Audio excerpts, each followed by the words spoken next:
భాషాంతరమున దేవుడు మనకి తోడని అర్థము. హల్లెలూయా.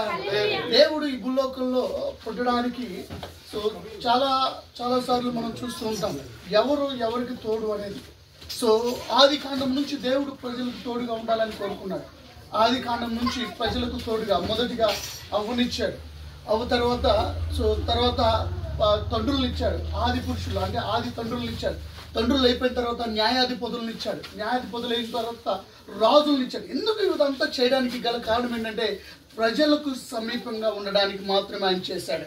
కనుక ఈ రోజున ఎవరు కూడా ప్రజలకు అంత శ్రేయస్కరం కాదని ఆయనే నరరూపిగా ఈ భూలోకానికి దిగి వచ్చి మనకు తోడుగా నిలబడ్డాడు.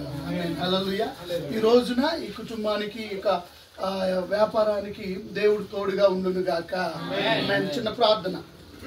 చిన్న ప్రార్థన. మమ్మల్ని మిక్కిలిగా ప్రేమించిన మా ప్రియ పరలోకపు తండ్రి, నీ ఘనమైన నామానికి వందనాలు, స్తోత్రం చెల్లిస్తున్నాం. అయ్యా, గడిచిన కాలం అంతా నీ సజీవమైన రెక్కల కింద భద్రపరిచి అయ్యా నీ జన్మదిన వేడుకల్లో భాగముగా ప్రభువా ఇక గ్రీట్ చేస్తున్న ఈ కుటుంబానికి మీరు తోడుగా నిలబడమని అడుగుతున్నాను. దేవుని వందనాలు. ఈ కుటుంబాన్ని వాళ్ళు చేస్తున్న వ్యాపారాన్ని మీరు దీవించి ఆశీర్వదించండి.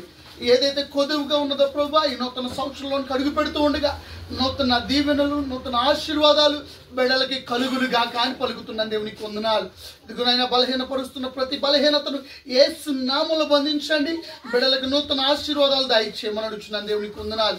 ఉచితమైతే రక్షణ భాగ్యాన్ని కలుగు చేసి మీ బిడ్డలు మీ సాక్షులుగా జీవించడానికి సహాయం చేయమని చేరువచ్చిన మమ్మల్ని మీరు జ్ఞాపం చేసుకుని అయ్యా ఇదిగోనైనా ఏ ఇంటికైనా సరే మీరు ప్రవేశించినప్పుడు ఆ ఇంటికి శుభమని మీరు పలకమని అన్నారు నాయన.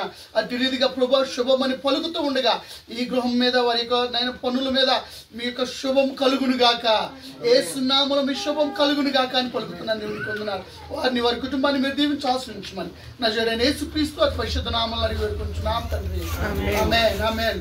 బోలోస్కి బోలో యేసు మహారాజ్కి హ్యాపీ క్రిస్మస్.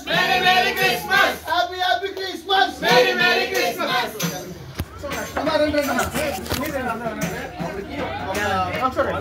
పెద్ద కొడుకు పెద్ద ఆపరేషన్ పడుతుంది. చాలా పెద్ద ఆపరేషన్. చాలా లో పరిస్థితులు ఉన్నారు. చాలా